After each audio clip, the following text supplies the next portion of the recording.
Hello friends, welcome to my channel friends. आज के video के माध्यम से हम पढ़ने वाले हैं भारतीय अर्थव्यवस्था में पंचवर्षीय योजनाएं हैं। तो फ्रेंड्स, ये वीडियो आपके लिए काफ़ी महत्वपूर्ण होने वाली है, क्योंकि इस वीडियो में मैंने उन्हीं पॉइंटों को इंक्लूड किया है जो प्रीवियस एग्जाम में पूछे गए हैं। तो चलिए फ्रेंड्स, वीडियो को शुरू करते हैं। फ्रेंड्स, सबसे पहले हम जान लेते हैं योजना आयोग के बारे में।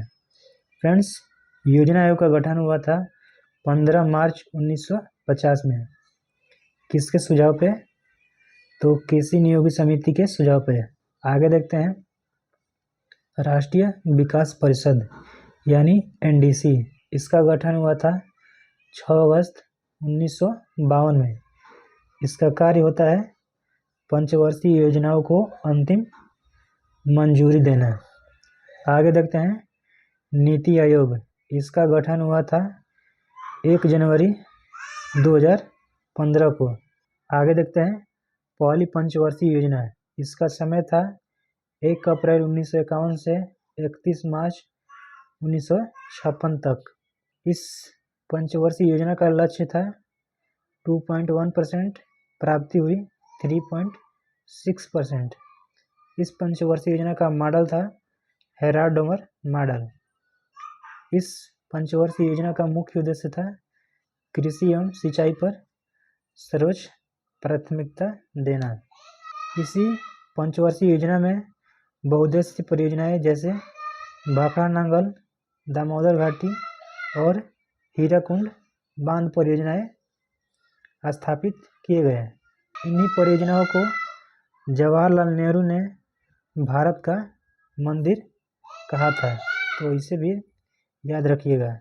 इसी पंचवर्षीय योजना में 2 अक्टूबर 1952 को अमेरिका की सहायता से सामुदायिक विकास कार्यक्रम यानी सीडीपी शुरू हुआ। इसी पंचवर्षीय योजना में 1956 में यूजीसी और 5 आईआईटीज की स्थापना की गई। आगे देखते हैं दूसरी पंचवर्षीय योजना, जिसका समय था 1956 से 1961 तक। इस पंचवर्षीय योजना का लक्ष्य था 4.5%, प्राप्ति हुई 4.27%। इस पंचवर्षीय योजना का मॉडल था पीसी महालनोबिस मॉडल। इस पंचवर्षीय योजना का मुख्य उद्देश्य था भारी उद्योग और खनिज।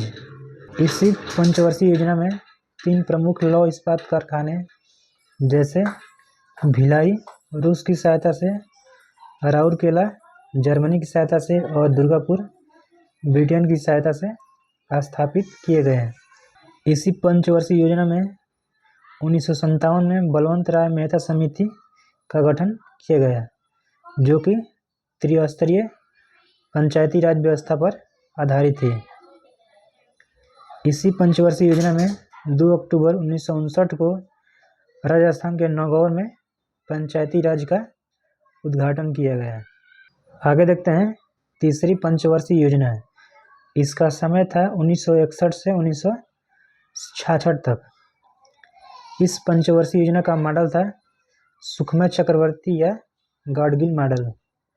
फ्रेंड्स, यह पंचवर्षीय योजना सबसे असफल रही।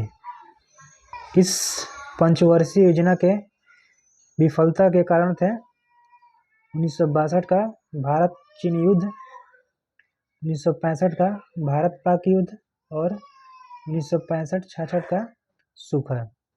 इसी पंचवर्षीय योजना में 1964 में Bokaro iron and steel plant, जो कि झारखंड में रूस की सहायता से स्थापित हुआ था। इसी पंचवर्षीय योजना में 1965 में भारतीय खाद्य निगम यानी कि एफसीआई की स्थापना की गई। तीसरी पंचवर्षीय योजना के तुरंत बाद चौथी पंचवर्षीय योजना नहीं आई, बल्कि इसके बीच में एक ऐसा समय आया जिसे योजना अवकाश के रूप में जाना जाता है, और इसका समय था 1966 से 1969 तक।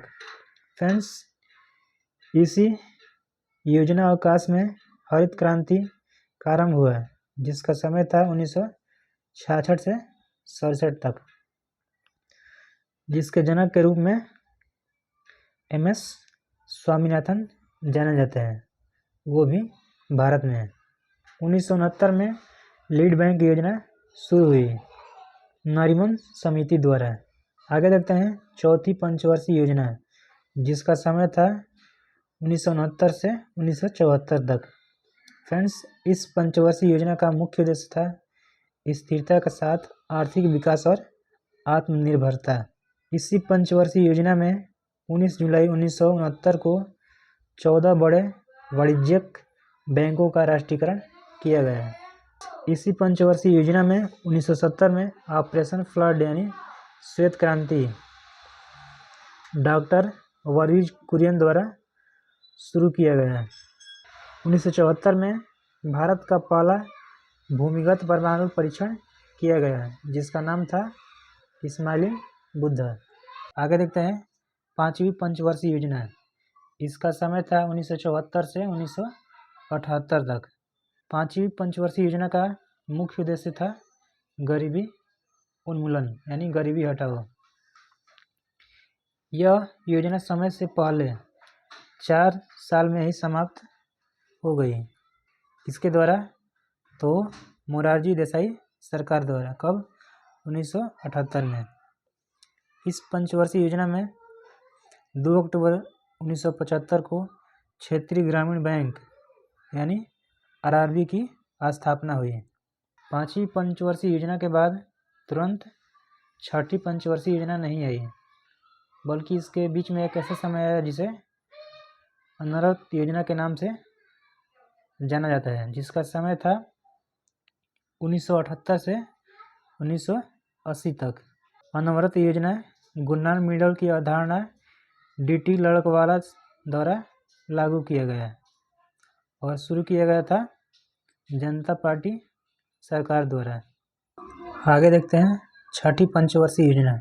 इसका समय था 1980 से 1985 तक।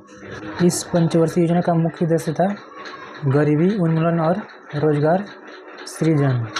इसी पंचवर्षीय योजना में 15 अप्रैल 1980 को 6 और बैंकों का राष्ट्रीयकरण हुआ।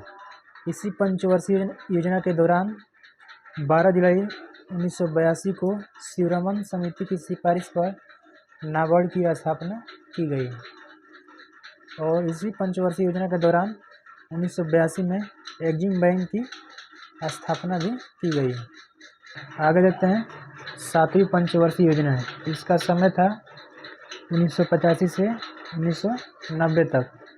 इस पंचवर्षीय योजना का मुख्य उद्देश्य था तकनीकी आधुनिकीकरण। इस पंचवर्षीय योजना में नारा दिया गया रोजी रोटी और उत्पादकता। इसी पंचवर्षीय योजना के दौरान 1988 में सेबी की स्थापना हुई। 1989 में जवाहर रोजगार योजना शुरू की गई।